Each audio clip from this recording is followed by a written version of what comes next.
service business analysis. The demand for renewable solar integrated datalink communications installations and contracting services is very fragmented and crowded. Among these, only a few large firms are likely to survive the competitive environment due to the quality and immeasurable standards that they offer. The remainder is made up of a small number of firms that offer substandard engineering services, commonly known as quacks in Nigerian term. SNCS Limited current niches are a strong commitment to quality, reliability of operation, manufacture of unique solar power packs, branded plug and play solar power generator or PPSPG energy packs.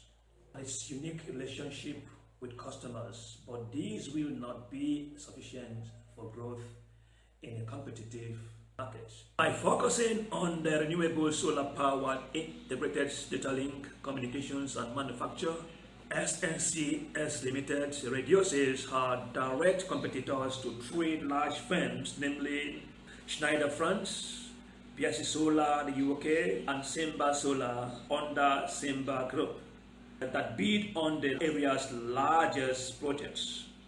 There are other new spring-ups such as the Indian and Chinese importers making up the strong forces currently thriving on the marketplace.